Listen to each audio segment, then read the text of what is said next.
Sibiri utkalo kileta ani saba samba fila ani muga anduru DMS TV channel muso oni che oni nyatuma ayo bisimila DMS TV sanfɛ foli anta no ban kan bagana la me bago bela jele mali kono ani mali ko kan akwa don kibaru ni o wakati sele sana anda si an bi kuna fun ba mali ka ulu da oklo kan be okla ji ka be se kan da meni kuna funen kan ina charle ani ka okil na oja akila jorola wala ko fe bi kuna fun ba mun mamule ni ka ulu da oklo ko do be talike Aga Mali état-major général des armées halebe communiqué ke kunu juma septembre kalo kileta ani fila samba flani mowa anduru communiqué mukona na bayira kafo ko alamsado septembre kalo kileta ani kele samba flani mowa anduru kaka Mali fintigila kauye opération doke ni kanyashi bamba chiwale maoma nyoro di sele alini ka region ere konkona na opération mikera sebaya baya aka Mali fintigila kau bodo kada ka usira ka bamba chiwale ma chama mbone unina alini usira ka bamba chiwale ma ere kon ka kele kamina chama feneche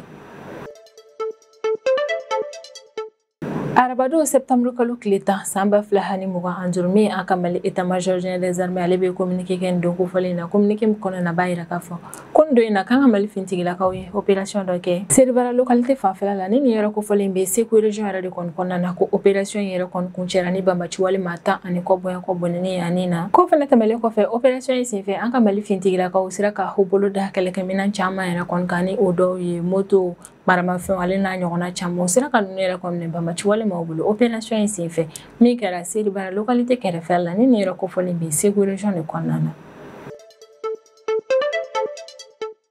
Alisa ameto anka Mali fintigila kauka opération ko ukum konnana la mi anka Mali état-major général des armées ale kon be la selike ko arabado septembre kalo kileta samba flani muga anduru shufe kanka Mali fintigila kauka ni farapo keni kanyashi bamba chiwale nyema ma chama yera kon ma nganyani anka Mali fintigila kauka ni farapo yera kon ke wasro uye kle chama yera de kon ke renseignement nyen nan bamba chiwale manunuka ko wale yera kon ke rasabe ni ka bamba chiwale nyema man yera kon chama bone unina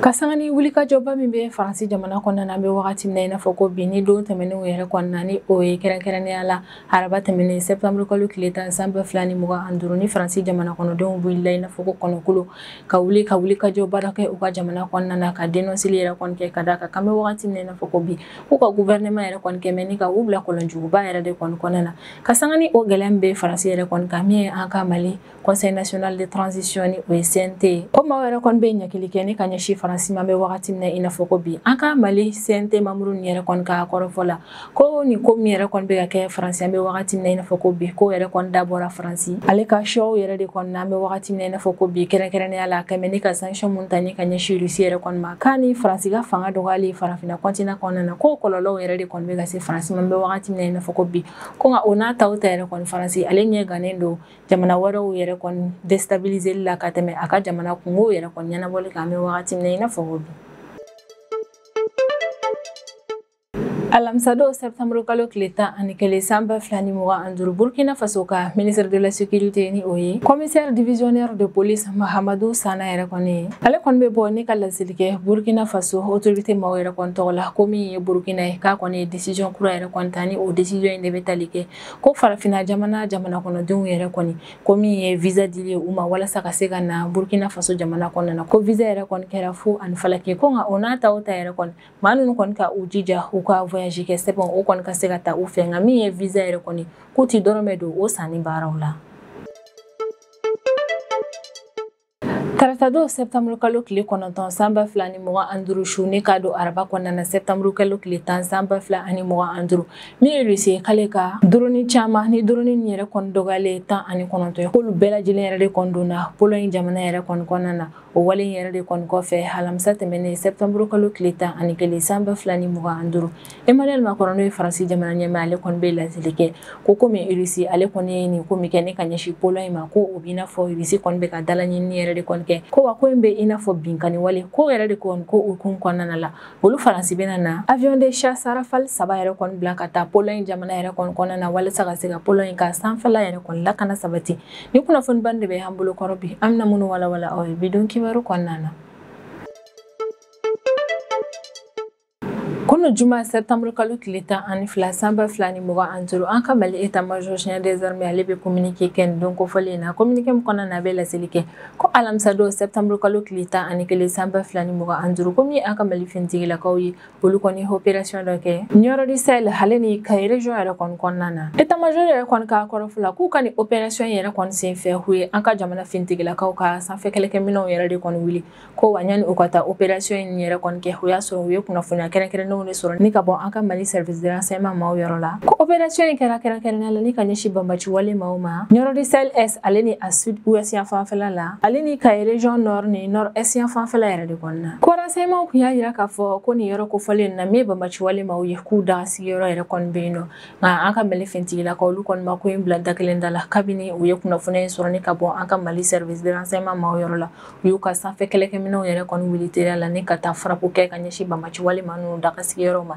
ni localité fila ni yɛrɛ kɔni na wale min kɛra sababu ye ni ka yɔrɔ in bɛɛ lajɛlen tiɲɛ ko frappe ninnu senfɛ banbaci wale maa caman bɔnɛna ani na ko fɛnɛ tɛmɛlen yɛrɛ kɔni kɔfɛ banbaci wale maaw ka kɛlɛkɛminɛ minnu kun dogon bɛ u daga sigiyɔrɔ in na ko frappe ninnu kɛra sababu ye ni ka tiɲɛni don o kɛlɛkɛminɛ ninnu fɛnɛ na min état-major général des armées ale ka communiqué in kɔnɔna na a b'a yira k'a fɔ ko ni kɔni ti a bannen min ye banbaci wale maaw ɲinini ni u nɔna minɛli fo ka taa se u bɔnɛni ma u ni na ko baaraw bɛ continuer an ka Mali finitigilakaw fɛ an ka jamana fantan naani bɛɛ lajɛlen na ko wa ni ko ninnu bɛɛ lajɛlen bɛ ka kɛ ni an ka Mali finitigilakaw ka cɛsiri hali ni u ka baara kɛ ko ɲuman o yɛrɛ de kɔnɔna a bɛ welemada kɛ ni ka ɲɛsin jamana kɔnɔdenw yɛrɛ kɔni ma k'an ka jɛɲɔgɔnya tɛmɛ ani an ka Mali finitigilakaw ni ɲɔgɔn cɛ la an bɛ wagati min na i n'a fɔ ko bi ka d'a kan ko banbaci wale kɛlɛli baaraw la ni population hali ni finitigilakaw yɛrɛ kɔni u bolo di ɲɔgɔn ma ko bɛ kɛ sababu yɛrɛ kɔni ni aw bɛ jɛ ɲɔgɔn fɛ ni ka banbaci wale maaw si latununi ka bɔ an ka jamana kɔnɔna na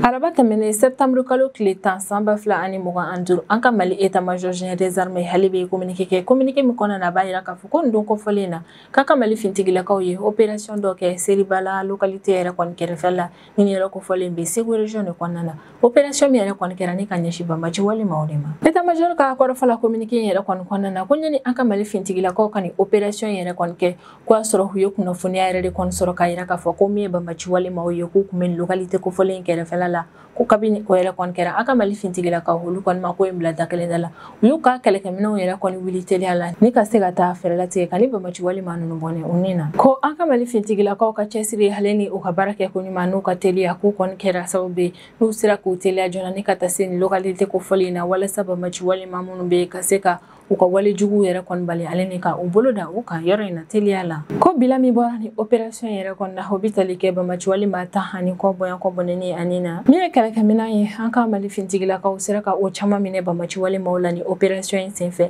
ni o kɛlɛkɛminɛn ninnu yɛrɛ kɔni dɔw ye marifaw moto fo ka taa se matériel de communication ma an ka Mali finitigilakaw u sera ka u bolo da ninnu bɛɛ lajɛlen yɛrɛ kɔni ka ni opération in senfɛ an bɛ wagati min na i n'a fɔ ko bi ni zone kofɔlen yɛrɛ kɔni kɔnɔna na min ye an ka Mali finitigilakaw olu cɛsiri bɛɛ ɲinini baaraw yɛrɛ kɔni na walasa population minnu yɛrɛ kɔni sigi bɛɛ ni localité kofɔlen na ka se ka population ni yɛrɛ kɔni ka lakana sabati ni wale yɛrɛ kɔni kɛra sababu ye ni an ka Mali jamana kɔnɔdenw kɔni y'a dɔn k'a fɔ ko min ye an ka Mali autorité ye ko banbaci wale kɛlɛli baaraw la k'u tɛ kulonkɛ yɛrɛ kɔni na u bɛ ka fɛɛrɛ bɛɛ lajɛlen yɛrɛ kɔni latigɛ walasa ka banbaci wale maaw yɛrɛ kɔni ka kojugu kɛli ni ka ɲɛsin population ma ka se ka o ko bali sanga ani wagati jamana fantan naani bɛɛ lajɛlen na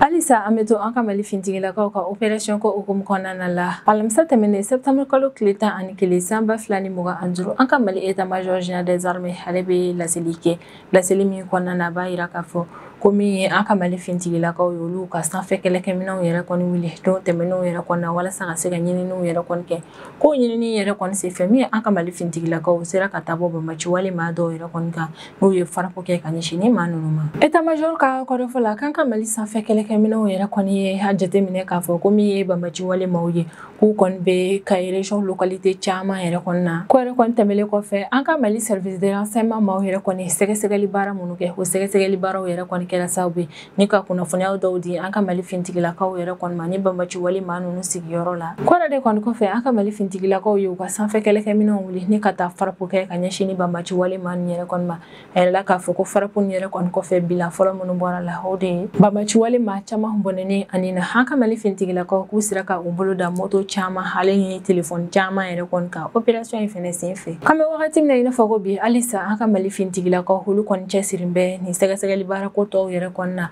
ka d'a kan u bɛ fɛ ka fɛɛrɛ bɛɛ lajɛlen yɛrɛ kɔnɔ latigɛ ni banbagaci wale maa o maa kɛmɛ ni ka i dogo ka région localité nin yɛrɛ kɔnɔna ka fɛɛrɛ latigɛ ni ka u bolo da o man ka cogo min ka se ka u bɔnɛ u ni na u kana na kɛ menace population ma don n'a nataw la opération yɛrɛ kɔnɔna min ye an ka Mali état-major général des armées a bɛ an ka Mali finitigilakaw fo kosɛbɛ u ka teliya hali ni u ka baara kɛ ko ɲuman na ni opération yɛrɛ kɔnɔna ka d'a kan ko de kɛra sababu ye n'u sera k'a fɛɛrɛ latigɛ ni ka ni banbagaci wale maa ninnu bɔnɛ u ni na min an ka Mali état-major général des armées a bɛ welemada kɛ ni ka ɲɛsin jamana kɔnɔdenw yɛrɛ kɔni ma ko an ka to basigi kɔnɔna na an ka jateminɛw kɛ kosɛbɛ ko banbagaci wale maaw nɔna minɛli u ɲinini ale ni u bɔnɛni u ni yɛrɛ kɔnɔna ko o de ye an ka Mali finitigilakaw ka baara fanba yɛrɛ kɔni ka d'a kan ko population ni u bololafɛnw yɛrɛ kɔni lakana sabatili ko an ka Mali finitigilakaw olu bɛ fɛ ka fɛɛrɛ bɛɛ lajɛlen latigɛ ni ka o ko in de lawaleya Mali fantan a naani bɛɛ lajɛlen na an ka Mali état-major général des armées hali bɛ laseli kɛ Mali jamana kɔnɔdenw bɛɛ lajɛlen ye halisa an ka Mali finitigilakaw k'u bɛ ka continuer ni ka pression yɛrɛ kɔni kɛ banbagaci wale maaw yɛrɛ kɔni ka u bɛ ka fɛɛrɛ bɛɛ lajɛlen latigɛ ni ka maa ninnu yɛrɛ kɔni bɔnɛ u ni na f'u dogo yɔrɔ labanw na ko baarako hukumu de kɔnɔna la arabadon septembre kalo tile 10 san 2025 ko tile damadɔ ɲininiw jateminɛw hali ni service de renseignement maaw ka wulikajɔ yɛrɛ kɔni kɔfɛ ni an ka Mali finitigilakaw yɛrɛ kɔni olu ka vecteur aérien yɛrɛ kɔni wuli walasa ka se ka taa farapo kɛ ni ka ɲɛsin banbagaci wale ɲɛmaa maa caman dagasigi yɔrɔw ma ka yelimani hali ni ɲɔrɔdi sale région kɔnɔna na état-major ka kɔrɔfɔ la ko an ka Mali finitigilakaw ka vecteur aérien ye ni farapo kɛ ni ka ɲɛsin banbagaci wale ɲɛmaa maa ninnu yɛrɛ kɔni ma an ka jamana zone 3 ni yɛrɛ kɔni kɔnɔna na ko b'a yira banbagaci wale maa ninnu na ko kura ye k'a fɔ ko u kɔni tɛ kɛ lakana kɔnɔna na an ta kɛ u bɛ an ka jamana kɔnɔna na ko wale in fɛnɛ b'a yira k'a fɔ ko an ka Mali finitigilakaw olu cɛsirilen don banbagaci wale maaw yɛrɛ kɔni bɔnɛni na u ni na cogo min ka se ka jamana kɔnɔdenw n'u bololafɛnw ka lakana sabati ko an ka Mali finitigilakaw halisa olu bɛ continuer u ka opération ninnu fɛ su ani tile walasa ka fɛɛrɛ latigɛ yɛrɛ kɔni ka banbagaci wale maa ninnu si latunu ka bɔ an ka Mali jamana fantan a naani bɛɛ lajɛlen kɔnɔna na état-major kɔni y'a yira k'a fɔ ko fo banbagaci wale maa ninnu yɛrɛ kɔni k'a faamu k'a fɔ ko an ta kɛ u kɔni bɛ an ka jamana dugukolo yɛrɛ kɔni kan k'u tɛ se ka kɛ lakana kɔnɔna na jamana fantan a naani si yɛrɛ kɔnɔna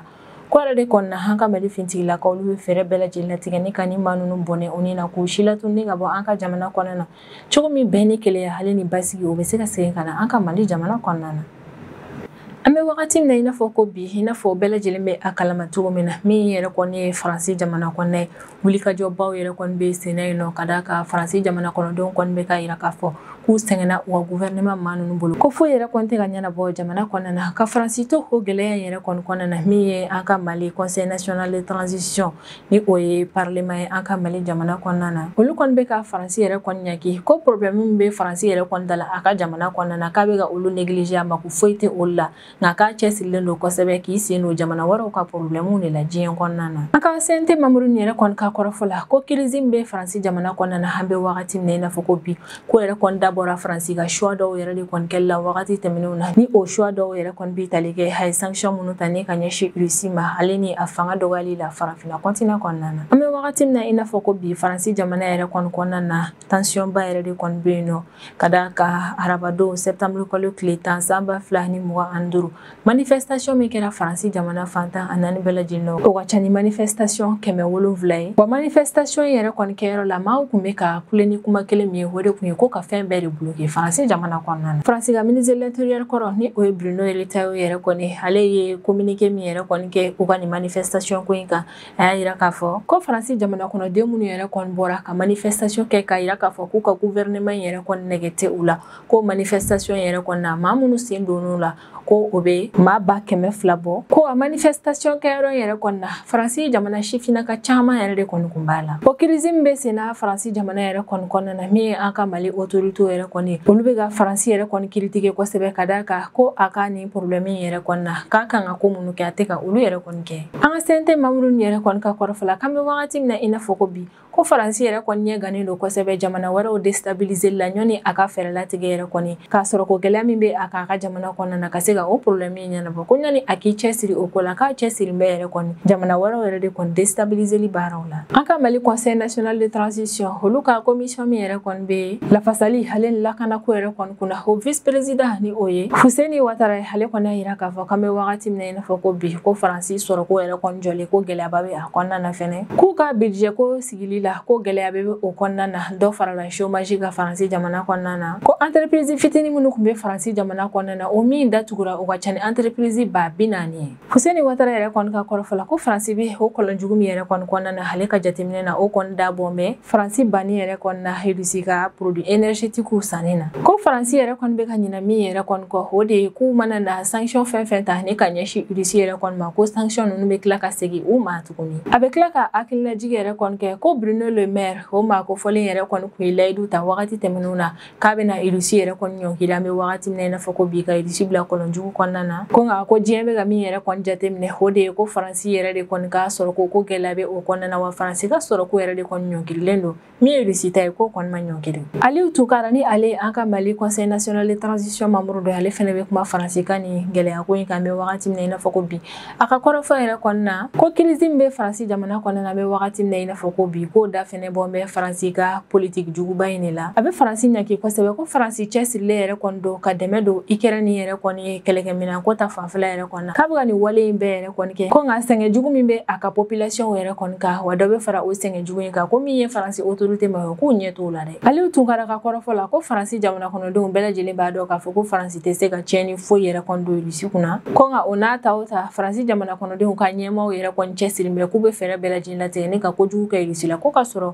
Faransi jamana kɔnɔdenw yɛrɛ b'a dɔn k'a k'u tɛna se ka foyi kɛ Russie la a ka kɔrɔfɔ la ko Faransi fanga dɔgɔyali farafinna continent yɛrɛ kɔni kɔnɔna na ko fɛnɛ ye tiɲɛniba de don Faransi kun wa o nɔba be Faransi ka wagati laban crise ninnu na ko fɔlɔ Niger kun be uranium min yɛrɛ kɔni bɔ ni ka di Faransi yɛrɛ kɔni ma ko Faransi tɛ ka bénéficier o la bilen a tɛ ka o sɔrɔ kɔrɛ de kɔni na sisan kɔni Faransi ale wajibiyalen don ni ka courant yɛrɛ kɔni san sɔngɔba de la ko bɛɛ lajɛlen b'a dɔn k'a fɔ ko fanga o fanga be Faransi yɛrɛ kɔni na ko bɛɛ lajɛlen nɔ yɛrɛ kɔni bɔra a ka coloniw de la k'a ye jamana minnu yɛrɛ kɔni coloniser dugu jukɔrɔ nafolomafɛn minnu be olu bolo a kun be olu yɛrɛ kɔni bɔ ni ka taa a sago n'a dungɔ k'a la ko Faransi ka gouvernement maaw yɛrɛ kɔni be k'a sɔrɔ ko décision min ta be wagati min na i n'a fɔ ko bi u ka jamana yɛrɛ kɔni kɔnɔna na ko Faransi jamana kɔnɔdenw tɛ ka o faamuya cogoya si la wa n ka CNT maaw yɛrɛ kɔni k'a kɔrɔfɔ la ko nin y'a daminɛ dɔrɔn de ko in ma taa hali yɔrɔ janna fɔlɔ ko ni Faransi ka gouvernement halisa n'a be k'i kulo ja ka to nin sira kelen yɛrɛ de kɔni kɔfɛ k'a kɔlɔlɔ tɔw ka jugu ka tɛmɛ nin bɛɛ yɛrɛ kɔni kan kan be wagati min na i n'a fɔ ko bi jamana kɔnɔdenw ka bɔli ni k'u ka dusuman kasiya yɛrɛ kɔni yira ko ye ko in daminɛ de k'a la jugumama yɔrɔ ma se fɔlɔ a kɔni be wagati min na i n'a fɔ ko bi Faransi ale kɔni be kɔlɔnjuguba yɛrɛ de kɔni kɔnɔna na n'i y'a ta k'a lajɛ ala yɛrɛ kɔni t'a dɔn a be min yɛrɛ kɔni kɛ ka da ka sanga ani wagati Emmanuel Macron n'ale de ye Faransi jamana ɲɛmaa a be premier ministre fale yɛrɛ kɔni na ka da ka a mana premier ministre fɛn sigi ni o nana n'a ka gouvernement yɛrɛ kɔni ye jurujugu min be Faransi kan na o premier ministre n'a ka gouvernement maaw tɛ se ka juru bɔ Faransi kan na wa be tila ka na dɔ yɛrɛ de kɔni fara kan be wagati min na i n'a fɔ ko bi tarata tɛmɛnen septembre kalo tile 9 san 2025 Emmanuel Macron ale ye premier ministre kura sigi a ka jamana kɔnɔna na ni o kɛra Sébastien Lecornu ni ma ko fɔlen kun ye Faransi ka finitigiw ka ministre yɛrɛ kɔni wa Faransi be premier ministre kura yɛrɛ kɔni sigi ka da ka premier ministre kɔrɔ ni o kun ye François Bayrou yɛrɛ kɔni ale ma se ka Faransi bɔ a ka kɔlɔnjugu in kɔnɔna na hori la Faransi députéw kɔni y'a yira k'a fɔ k'u t'u ka danaya ta ka da k'a fɔ k'a bɛna dɔ bɔ a la yɛrɛ kɔni o de kɔni na Mali maaw yɛrɛ kɔni be ka Faransi ɲɛgɛn an be wagati min na i n'a fɔ ko bi k'a be sira min kan n'a ma o sira yɛrɛ kɔni bila k'a bɛna kɔlɔlɔba yɛrɛ de kɔni se Faransi ma ko wa ko ɲani a k'i cɛsiri jamana wɛrɛw déstabiliseli baaraw yɛrɛ kɔni na k'a k'i cɛsiri k'i ɲɛsin a ka jamana kɔnɔdenw yɛrɛ kɔni k'a sɛgɛn ma an be wagati min na i n'a fɔ ko bi sisan an be tɛmɛ n'an ka jamana kɔfɛ kibaruyaw ye o kɔnɔna na an be taa Burkina Faso jamana kɔnɔna na